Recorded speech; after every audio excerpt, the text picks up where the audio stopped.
Hello everyone. चलिए, कल हम लोगों ने आरसीडी में मेजॉरिटी माइनॉरिटी रूल्स के बारे में बात की थी, याद होगा शायद आप लोग को। और सेक्शन 47 में जो वोटिंग राइट्स दिए जा रहे हैं शेयर होल्डर्स को, वो हमने डिस्कस किया था। शेयर होल्डर्स डेमोक्रेसी क्या होता है उसके बारे में हमने डिस्कस किया।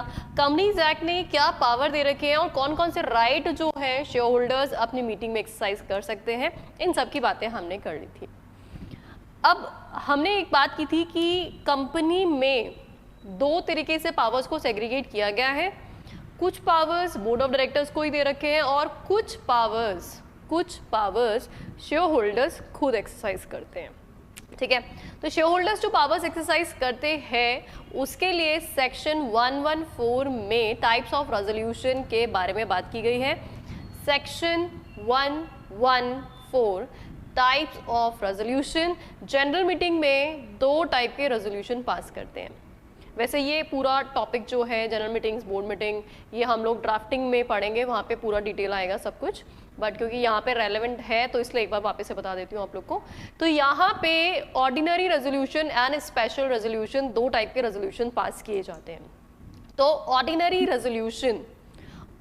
रेजोल्यूशन दैट इज व्हाट, जहाँ पे सिंपल मेजॉरिटी से रेजोल्यूशन पास होता है, और स्पेशल रेजोल्यूशन जहाँ पे 3/4 कंसेंट आपको चाहिए होती है। तो लैंग्वेज क्या बोलता है section 114, let's see the language. A resolution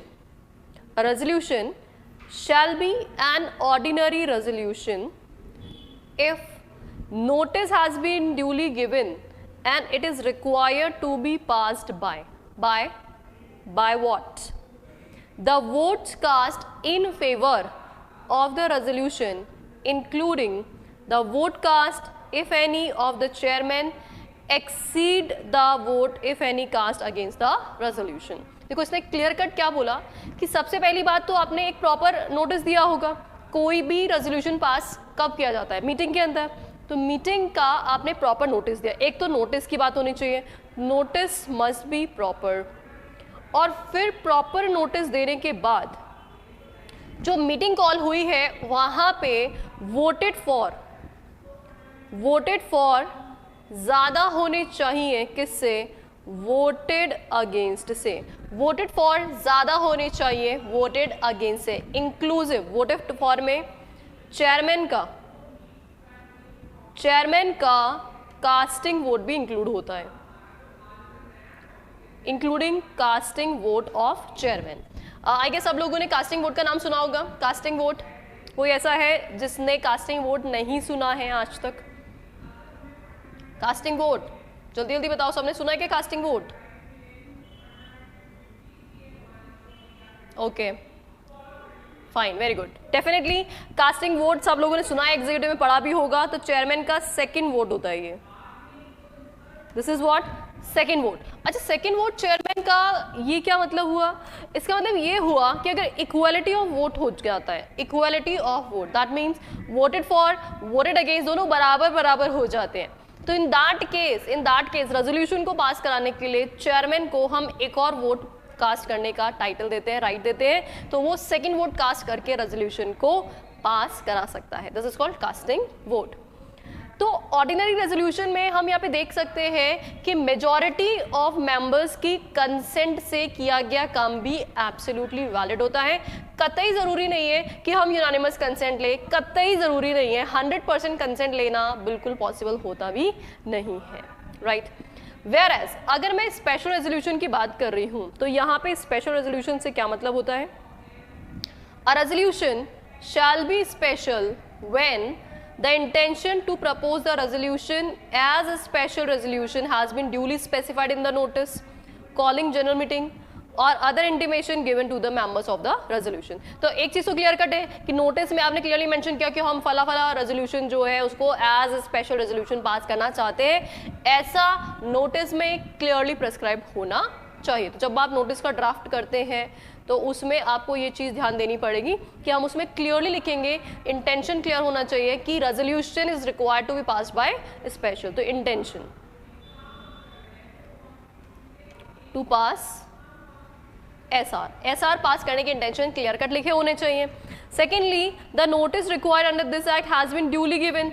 जैसे हमने यहाँ पे भी पढ़ा था कि ड्यूली गिवन होगा, तो वही आपको पता है 21 दिन का क्लियर नोटिस जाता है, प्रॉपर राइटिंग में जाएगा, तो वो जो प्रोविजन है वो सारे के सारे फॉलो करने ही करने हैं आपको। Then vote cast in favour of the resolution are required to be not less than 3 times the number of vote if any cast against the resolution। तो वोट कास्ट आपका वोटेड अगेंस्ट के comparison में 3 times होना चाहिए। तो voted for 3 times voted against, 3 times voted against. तो यहाँ पे ये दोनों रेजोल्यूशन पढ़ के हमारे दिमाग में एक चीज क्लियर कट हो गई है कि कंपनी में यूनानिमस कंसेंट बहुत रेयरली होती है, बहुत रेयरेस्ट एक्सेप्शनल केसेस होते हैं जहाँ पे यूनानिमस कंसेंट की हम बात करते हैं। तो मोटा मोटा हर केस में या तो OR पास होता है या SR पास होता है, या फिर इन लोगों के representative board of directors BR पास करते हैं। इसका मतलब ये बात तो हो गई कि हमेशा हर रेजोल्यूशन में कुछ कुछ लोग ऐसे होंगे जिन्होंने डिसेंट किया होगा। अब जो डिसेंट कर रहे हैं लोग, वो कौन बचा? माइनॉरिटी बचा। वो कौन सा बचा? माइनॉरिटी, क्योंकि मेजॉरिटी ने तो कंसेंट कर दिया है। तो जो माइनॉरिटी बचा हुआ है तो वो अपने आप को हमेशा ऐसा समझता है कि मैं तो भैया आइसोलेटेड हो गया हूँ, मेरी तो किसी को परवाह ही नहीं है, मेरे बारे में तो कोई सोचता भी नहीं है ना। ऐसा हो सकता है। जैसे एक छोटा सा एग्जाम्पल लेते हैं। लेट्स सपोज एक फैमिली है ना, एक फैमिली है। इस फैमिली में फादर है,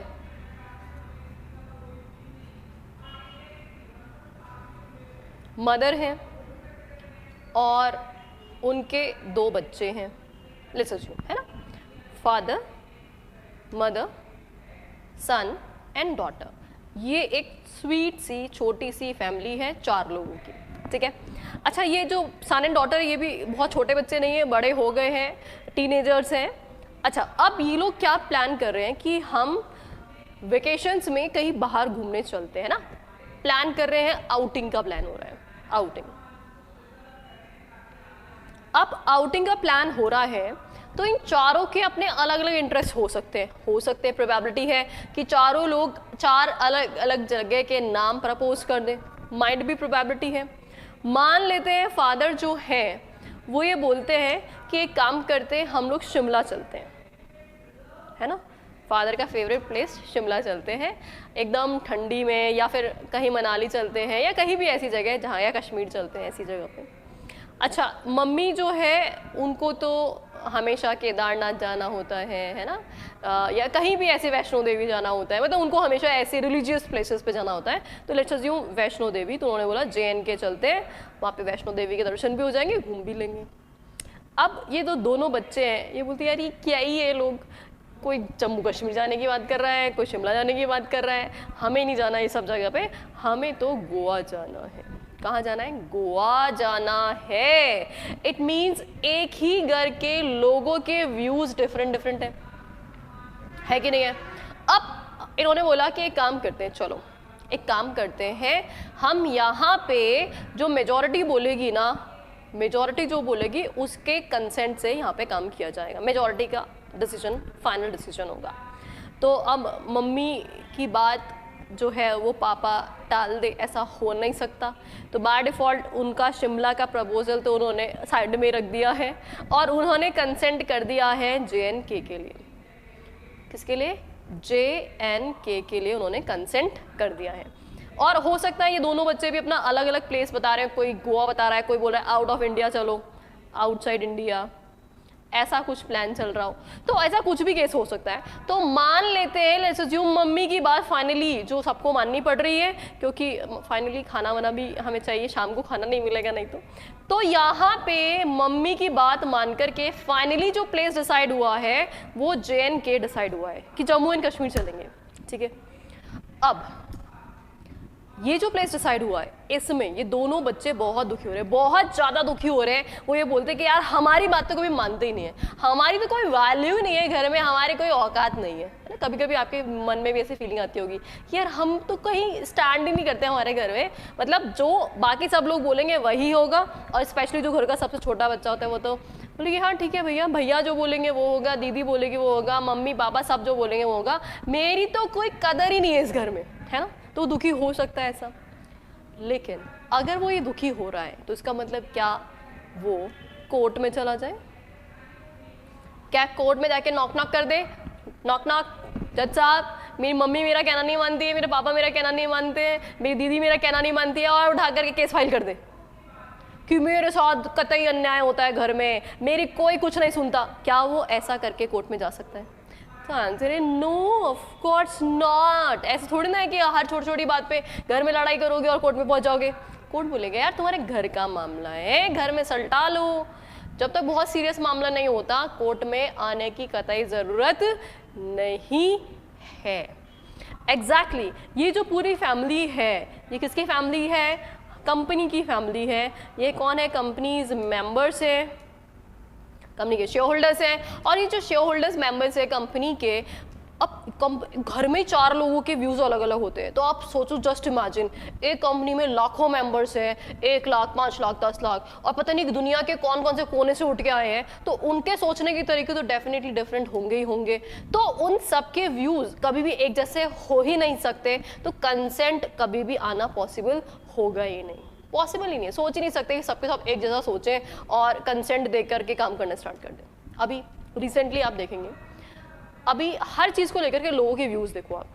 कोरोना का वैक्सीन आया तो लोगों ने ये बोलना स्टार्ट किया, कुछ लोगों के व्यू थे वैक्सीनेशन लगा लो फटाफट से, कोरोना से बच जाओगे। वहीं पे कुछ लोगों के व्यूज़ थे कि वैक्सीनेशन सही नहीं है, बल्कि इससे बॉडी पे एडवर्स इफेक्ट पड़ेंगे। तो कोई भी चीज़ होती है उसके लिए लोगों के व्यूज़ अलग अलग होते हैं, बट इसका मतलब ये नहीं है कि हम दूसरे का बुरा करना चाहते हैं। आज अगर JNK का प्लान बन रहा है, जम्मू एंड कश्मीर का प्लान बन रहा है, तो इसका कतई मतलब नहीं है कि अब JNK जाएंगे तो सिर्फ मम्मी एंजॉय करेगी, बाकी पापा और दोनों बच्चे एंजॉय ही नहीं करेंगे, या उनको खाना ही नहीं मिलेगा, सिर्फ मम्मी को ही खाना मिलेगा। तो ऐसा, या सिर्फ मम्मी होटल के रूम में रुकेगी, बाकी सबको सड़क पे सुलाया जाएगा, ऐसा तो नहीं है। तो इसका मतलब सब लोग इक्वल राइट प्रिविलेज जो है वो एक्वायर करेंगे। तो अगर किसी एक की या मेजॉरिटी की बात अगर मानी जा रही है, मेजॉरिटी की बात अगर मानी जा रही है, तो ये हमेशा ज़रूरी नहीं है कि माइनॉरिटी जो बच गया है उसके अगेंस्ट में ही ये काम किया जा रहा है। वो काम एज अ होल कंपनी जो है उसके बारे में सोचा जाता है, कंपनी का ओवरऑल इंटरेस्ट देखा जाता है, पब्लिक इंटरेस्ट देखा जाता है, कुछ सेलेक्टेड लोगों के इंटरेस्ट में रह करके काम नहीं किया जाता है। फाइन, चलो तो आगे देखते हैं क्या बोलते हैं ये, let's see. The resolution of a majority of shareholder passed are duly convened and held general meeting upon any question with which a company is legally competent to deal is being binding upon the minority and consequently upon the company. What it says? अच्छा, आपको पता है company के object कहाँ लिखे होते हैं? कोई बता सकता है मुझे? कंपनी के ऑब्जेक्ट कहाँ लिखे होते हैं? जल्दी जल्दी बताओ फटाफट से, ऑब्जेक्ट कहाँ लिखे होते हैं? बिल्कुल सही बात, MOA में लिखे होते हैं। Absolutely perfect. ये बीच बीच में क्वेश्चन इसलिए पूछती हूँ ताकि मुझे पता रहे, जाग रहे सब लोग, पता चले कि सो गए और पता नहीं कौन सी दुनिया में खो गए हैं, कहीं खुद की पिकनिक प्लान स्टार्ट कर दी हो। तो इसीलिए मैंने पूछा था आपसे क्वेश्चन कि ऑब्जेक्ट कहाँ लिखे होते हैं? MOA में लिखे होते हैं। तो कंपनी MOA में जो ऑब्जेक्ट लिखे हुए हैं वो सारे काम कर सकती है ना, विद इन द पावर है, यस ऑफ कोर्स। अब MOA में जो ऑब्जेक्ट लिखे हुए थे उस काम को करने के लिए कंपनी की जनरल मीटिंग कॉल हुई, ठीक है। उस जनरल मीटिंग में जो भी रिक्विजिट रेजोल्यूशन था, OR SR जैसा भी था, वो पास हो गया, है ना। अब मान लीजिए 80% लोगों ने कंसेंट किया था और 10% लोगों ने कुछ नहीं बोला। कुछ लोग हमेशा चुपचाप बैठे रहते हैं, उनको कोई मतलब नहीं होता, तुम्हें करना है जो करो। और बाकी का 10% जो लोग हैं उन्होंने डिसेंट किया था। अब अगर कोई रेजोल्यूशन पास हो चुका है, हमने डिसाइड कर लिया कि हम इस रेस्पेक्टिव जगह पे फैक्ट्री डाल रहे हैं और वहाँ पे अपना प्रोडक्शन स्टार्ट करेंगे, ऐसा रेजोल्यूशन पास हो गया, तो वो जो रेजोल्यूशन है वो क्या इन डिसेंटिंग शेयर होल्डर्स पे एप्लीकेबल होगा? क्या बोलते हो, डिसेंटिंग शेयर होल्डर्स पे एप्लीकेबल होगा क्या? जल्दी बताओ, whether this resolution is going to be applicable on these dissenting shareholders or not? बिल्कुल सही बात है, डिसेंटिंग पे भी एप्लीकेबल होगा, ऑफ कोर्स होगा। तो ये रेजोल्यूशन जो पास हुआ है ये इन पे भी एप्लीकेबल होगा। ये लोग ये नहीं बोल सकते हमने तो मना किया था, हमने तो मना किया था, हम पे एप्लीकेबल नहीं होगा, ऐसा नहीं है। This is going to be applicable on dissenting share holders also and as well as as well as on company also, as well as on company also। तो ये कंपनी पे भी एप्लीकेबल होगा, कंपनी पे भी एप्लीकेबल होगा। Is this clear? तो ये जो रेजोल्यूशन पास हुआ है ORSR, वो डिसेंडिंग लोगों पे भी होगा एप्लीकेबल और साइमल्टेनियसली कंपनी पे भी एप्लीकेबल होगा। अब 10 majority of members enjoy the supreme authority to exercise the powers of the company and generally to control its affair, but this is subject to two very important limitations। और वो क्या limitations हैं? That is what the power of majority of member is subject to the provisions of company's memorandum and articles of association। A company cannot legally authorize or ratify any act which being outside the ambit of memorandum, that is what ultra vires of the company. ये नाम तो सबने सुना होगा, ultra vires. देखो दो चीजें होती हैं, एक तो होता है एक्ट। कौन सा एक्ट? Companies act. तो जो कंपनी है ना, हमारी कंपनी, वो सबसे पहले तो एक्ट की सुनती है और फिर एक्ट के कॉन्सोनेंस में जो कंपनी के MOA AOA बनाए जाते हैं फिर उसकी सुनती है। अगर आपने एक्ट के बियॉन्ड जाके काम किया तो भाई साहब वो तो इलीगली हो गया, है ना। एक्ट के अगेंस्ट में जाके काम कर रहे हो तो कॉन्ट्रावेंशन ऑफ लॉ हो जाएगा, इलीगल काम हो जाएगा, तब तो आप पीनल प्रोविजन में फॉल करोगे। और अगर MOA AOA के बाहर जाकर के काम करोगे तो उसको बोलते हैं अल्ट्रा वायरस। Ultra vires. तो इन दोनों ही काम को 100% कंसेंट से भी रेटिफाई नहीं किया जा सकता। अगर एक्ट के बियॉन्ड कोई आपने रेजोल्यूशन पास कर दिया या MOA AOA के अगेंस्ट में कोई रेजोल्यूशन पास कर दिया तो this is not going to be valid at all. तो वो किसी पे भी एप्लीकेबल नहीं होगा, वो क्या माना जाएगा? वॉइड माना जाएगा। तो पहला पॉइंट इसने क्या बोला कि अगर आपने कोई भी ऐसा काम किया जो आपके मेमोरेंडम एंड आर्टिकल्स के बियॉन्ड है, अल्ट्रा वायरस है, तो ऐसे काम जो है मेजॉरिटी की पावर या इवन 100% कंसेंट से भी उसको रेटिफाई नहीं किया जा सकता। Is this clear? बात समझ में आ गई? तो MOA के अगेंस्ट में अगर आपने कोई भी काम किया तो 100% कंसेंट लेके आ जाओ, तब भी वो वैलिड नहीं होगा। और इस पे एक बहुत ही इंपॉर्टेंट केस जो आप लोगों ने सुना होगा, मोस्ट लाइकली मुझे ऐसा लगता है, Ashbury railway carriage and iron ore versus Riche. क्या ये केस का नाम सुना है सबने? Ashbury railway carriage and iron ore versus Riche. इस केस में क्या किया था? कंपनी ने अपने ऑब्जेक्ट्स के बियॉन्ड जाके काम किया था।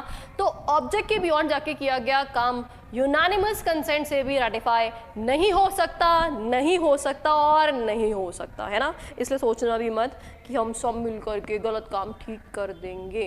It is absolutely not possible. Number 2, secondly, the resolution of majority must not be inconsistent with the provision of act or any other statute or constitute a fraud on minority, depriving it to its legitimate rights। तो ऐसा कोई भी काम जो act, law, किसी भी rules regulation के beyond जाके आप काम कर रहे हो तो वो काम भी वैलिड नहीं होगा, इवन दो आपने कितने ही लोगों की कंसेंट क्यों ना ले ली हो। तो देखिए कंसेंट भी तभी वैलिड होगी जब वो एक्ट और MOA AOA के कॉन्सोनेंस में होगी। Right? Is this clear to everyone? यहाँ तक सबको समझ में आ गया सारी कहानी कि क्या पढ़ रहे हैं हम लोग? क्या सबको यहाँ तक समझ में आ गया अच्छे से? Okay fine. पता है हम क्या पढ़ रहे हैं? शेयर होल्डर्स डेमोक्रेसी पढ़ रहे हैं। क्या पढ़ रहे हैं हम लोग? शेयर होल्डर्स डेमोक्रेसी पढ़ रहे हैं। और डेमोक्रेसी में शेयर होल्डर्स के पावर है, लेकिन पावर में रोड़ा अटकाया किसने? MOA AOA ने और एक्ट ने। तो आप ऐसा नहीं है कि भाई अब तो हम सुप्रीम हैं, अब तो हम सुप्रीम हैं, हम जो चाहे वो रेजोल्यूशन पास कर लें। हम सारे मेंबर्स ने मिलकर के रेजोल्यूशन पास कर लिया कि हम किसी के घर पे जो है जाएंगे, वहाँ पे डकैती करेंगे और वहाँ से सोना वोना और ज्वेलरी वोलरी जो भी है सब उठा के लेके आएंगे। तो बोलेंगे यार हमने मिल करके डिसाइड कर लिया तो वैलिड ही है ये। तो ऐसा नहीं कर सकते। अगर एक्ट के अगेंस्ट में करोगे तो भी वॉइड है, इलीगल है, और अगर MOAO के अगेंस्ट में किया तो भी वॉइड है, इलीगल माना जाए, वॉइड माना जाएगा। Got it? चलिए अब आगे हम लोग बात करते हैं, that is what principle of non interference, और इसमें जो लीडिंग केस है that is what Foss versus Harbottle. अच्छा, ये प्रिंसिपल ऑफ नॉन इंटरफेरेंस क्या बोलता है? अभी जो मैंने आपको एग्जांपल दिया था कि फैमिली के मेंबर्स हैं, आपस में सबके अलग अलग इंटरेस्ट है, तो जिसकी बात नहीं मानी जा रही है वो कोर्ट में नहीं जा सकता, है ना। ऐसा नहीं कि हर बात को लेकर के आप कोर्ट में पहुंच गए। सेम यही बात यहाँ पे बोली गई है कि अगर कंपनी के मेंबर्स लीगली काम कर रहे हैं, लीगली कैसे काम कर रहे हैं? एज पर एक्ट या एज पर MOA काम कर रहे हैं, as per act, as per MOA काम कर रहे हैं, है ना। तो उस केस में जिन लोगों ने डिसेंट किया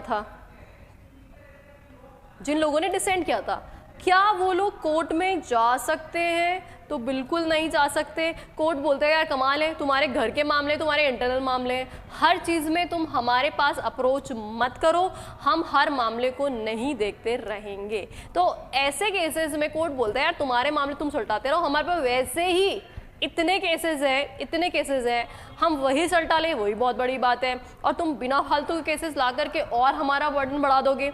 वैसे ही ऑलरेडी कोर्ट में तारीख पे तारीख मिलती जा रही है, इंपॉर्टेंट केसेस हमारे सलट नहीं रहे हैं, और तुम इररेलेवेंट चीज़ों के लिए हमारे पास आए जा रहे हो। तो कोर्ट ने बोला नो, हम मैटर एंटरटेन नहीं करेंगे, आप अपने मैटर्स खुद ही सल्टा लीजिए। This is what the principal of non interference. Non interference मतलब इंटरफेरेंस नहीं किया जाएगा, कौन इंटरफेयर नहीं करेगा?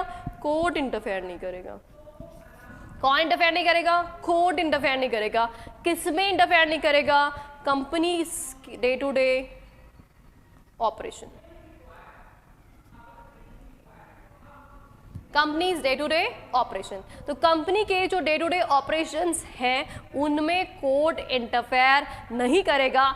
ऐसा कौन से केस में डिसाइड हुआ था? फॉस वर्सेस हॉर्बिटल में डिसाइड हुआ था। तो देखते हैं इसमें क्या बोलता है ये। Let's see.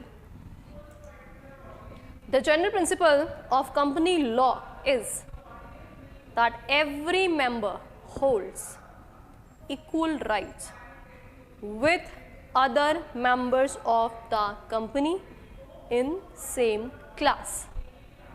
जो भी सेम क्लास के लोग हैं, सेम क्लास,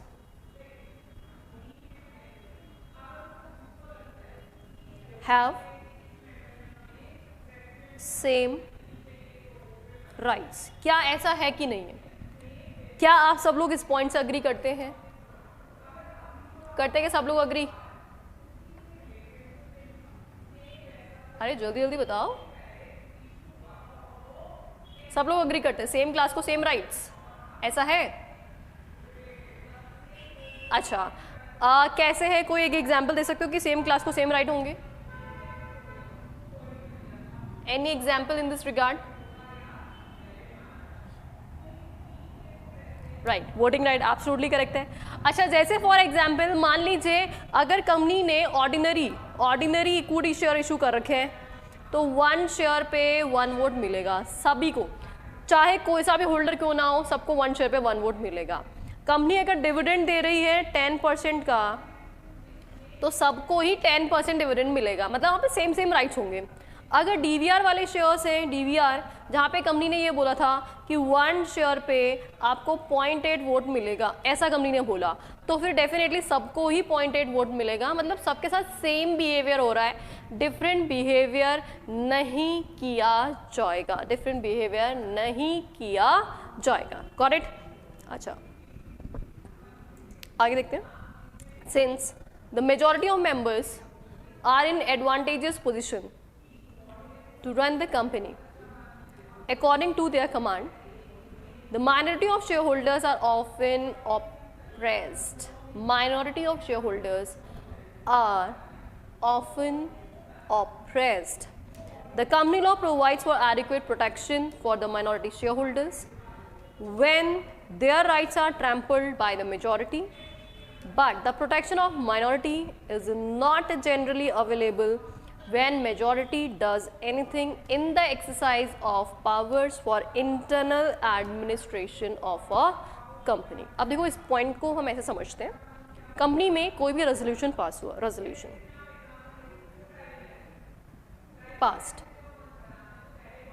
तो यहाँ पे एक चीज़ तो क्लियर कट है, चाहे वो रेजोल्यूशन सही हो या गलत हो, हमेशा कुछ लोग एक्सेप्ट करेंगे और कुछ लोग रिजेक्ट करेंगे, है ना।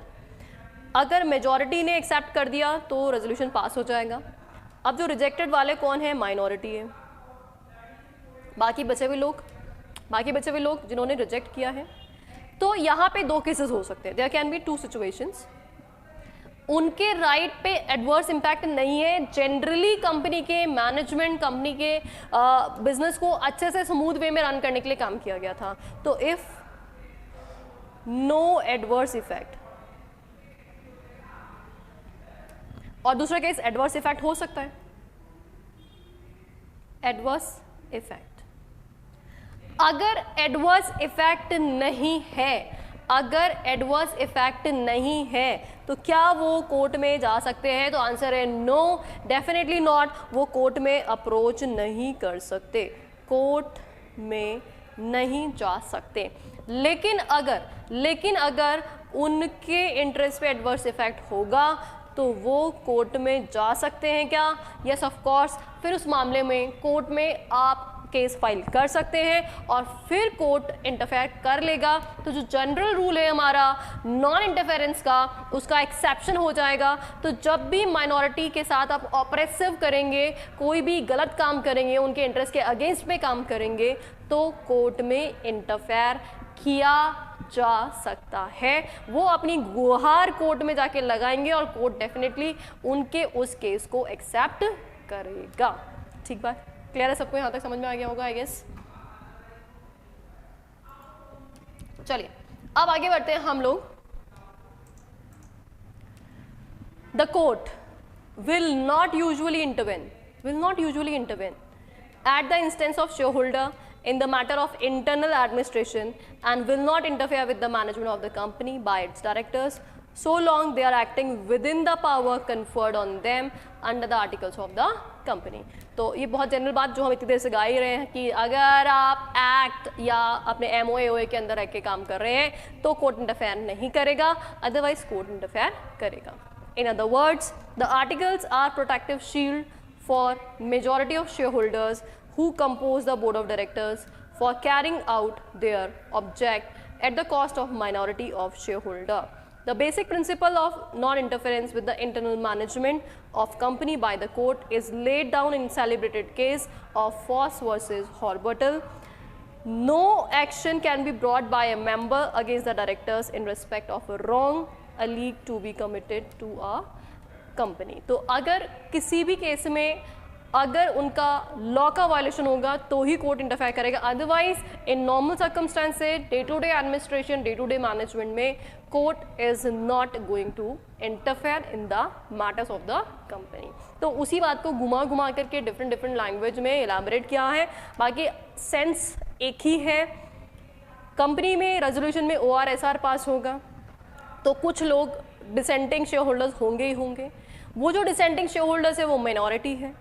अगर उनका इंटरेस्ट एडवर्सली इफेक्टेड हो रहा है, अगर मेजॉरिटी ने एक्ट MOA AOA के अगेंस्ट में जाके काम किया है तो ही कोर्ट इंटरफेयर करेंगे, otherwise day to day operation में courts are not going to interfere. Is this clear to everyone? यहाँ तक सबको समझ में आ गया अच्छे से?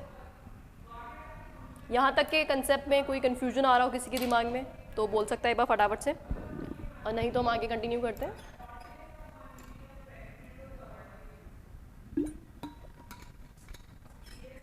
चलिए फाइन, वेरी गुड। अब हम आगे बढ़ रहे हैं। Justification and advantages of rule in Foss versus Harbottle. अब जो कोर्ट बोलता है कि हम इंटरफेयर नहीं करेंगे, हम इंटरफेयर नहीं करेंगे, हम इंटरफेयर नहीं करेंगे, ऐसा बोल करके कोर्ट ने जो जजमेंट दे दिया फोर्स वर्सेस हॉस्पिटल में, इसके फायदे क्या है? क्या फायदा है इसका? कोई बता सकता है मुझे? कोई एक आध फायदा गिना दो अगर मुझे कि मैम ये फायदा है, court day to day interfere नहीं करता तो उससे ये फायदा हो रहा है। Any one of you, any advantages which you can give? क्योंकि हम रटेंगे थोड़ी ना सब कुछ, हम तो खुद ही डिसाइड कर लेते हैं, खुद ही बना लेते हैं चीज़ों को। ह्यूज नंबर ऑफ केसेस नहीं हो, क्या बात है, एब्सोल्युटली सही बात है, कोर्ट में बिना फालतू केसेस रुक गए हैं, बिल्कुल ठीक बात, बहुत सारे केस नहीं हुआ, क्या बात है, सबने सेम आंसर दिया है, बहुत सारे केस नहीं होंगे, बिल्कुल सही बात है। और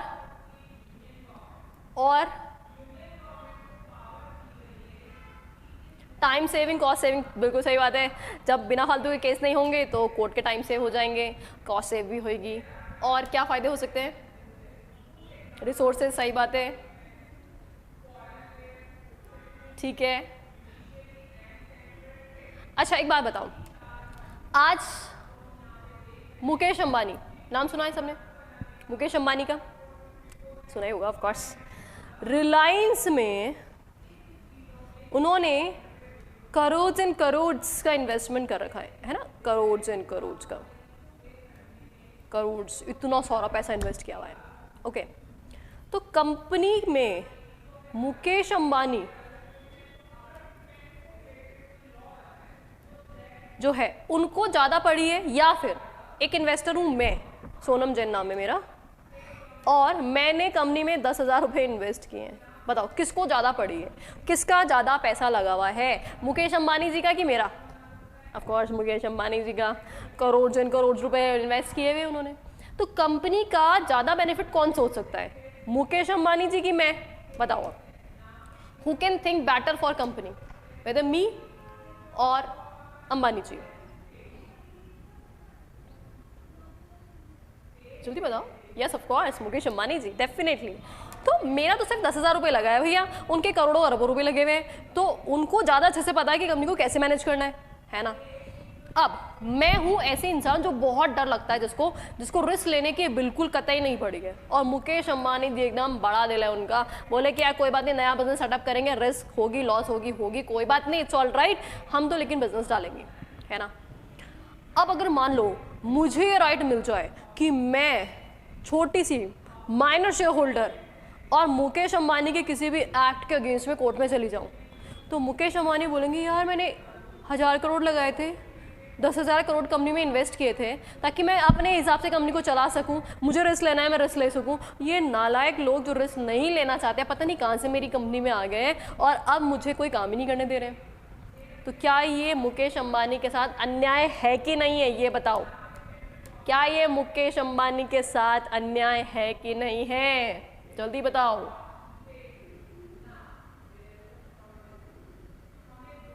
अन्याय है ना? यस, बिल्कुल सही बात है, अन्याय है। तो इट मीन्स कोर्ट अगर इंटरफेयर नहीं करता है तो ये मुकेश अंबानी जैसे इन्वेस्टर्स के लिए अच्छी बात है ना।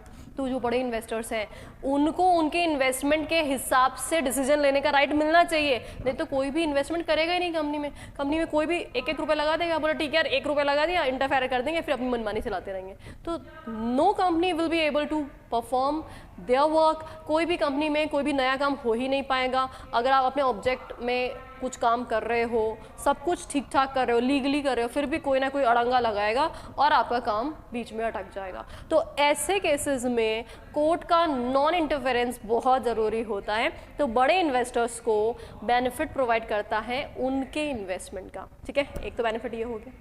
अच्छा, एक आपने सेपरेट लीगल एंटिटी सुना है सब लोगों ने? Separate legal entity, separate legal entity जो बचपन में हम लोगों ने कंपनीज एक्ट पढ़ा होगा तो फर्स्ट डे ही हमने कंपनी के फीचर के बारे में सुना होगा, सेपरेट लीगल एंटिटी, है ना। फाउंडेशन में, सीसेट में ही आप लोगों ने सुन लिया होगा, फाउंडेशन में, सीसेट वाले तो होंगे नहीं यहाँ पे, तो फाउंडेशन में ही आप लोगों ने सुन लिया होगा कि कंपनी जो है एक सेपरेट लीगल एंटिटी है, कंपनी अलग है, उसके मेंबर्स अलग है ना, ऐसा है ना। तो अगर कंपनी में कुछ गलत हो रहा है तो उसके लिए एक्शन भी कौन लेगा? कंपनी सेल्फ खुद लेगी, खुद से।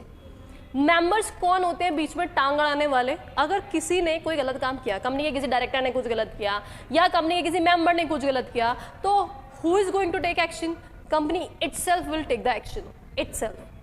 तो मेंबर क्यों टांग अड़ा रहे हैं? मेंबर कौन? अगर आप टांग अड़ाते हो तो सेपरेट लीगल एंटिटी का तो कंसेप्ट ही खत्म कर दिया आपने। तो सेपरेट लीगल एंटिटी को मेंटेन करने के लिए भी कोर्ट का इंटरफेरेंस जो है वो नहीं होना चाहिए। हर मामले में मेंबर उठ करके कोर्ट में पहुंच गए और कोर्ट उनको अलाउ कर रहा है, तो फिर कंपनी का सेपरेट एग्जिस्टेंस हुआ कहाँ? फिर तो मेंबर आपस में ही लड़ाई कर रहे हैं बैठ करके। तो इसीलिए सेपरेट लीगल एंटिटी, कंपनी के सेपरेट एग्जिस्टेंस कॉर्पोरेट पर्सनालिटी के प्रोटेक्शन के लिए ज़रूरी है क्या? कि कोर्ट बिना फालतू में टांग ना अड़ाए। ठीक बात? अच्छा, तो इसमें कुछ जो हमें बेनिफिट्स हैं, एडवांटेजेस हैं, वो आज तो कंप्लीट नहीं हो पाएंगे क्योंकि class is about to be completed. तो हम इनके सारे लैंग्वेज के साथ नेक्स्ट क्लास कल हम इसको कंटिन्यू करेंगे। तो आज हमने जनरल बात ही सीखी है। एक तो OR SR कैसे पास होता है उसके बारे में पढ़ा, देन उसके बाद हम एक ही बात पढ़ रहे थे, उसी को घुमा के अलग अलग पढ़ा। लीडिंग केस जो यहाँ पे है फॉस वर्सेस हॉर्बिटल, नाम याद रखना, फॉस वर्सेस हॉर्बिटल। और इस केस में ये डिसाइड किया गया कि generally court will not interfere, exceptional cases आएंगे तभी कोर्ट इंटरफेयर करेगा, अदरवाइज कोर्ट इंटरफेयर नहीं करेगा। Got it? यहाँ तक क्लियर है सबको?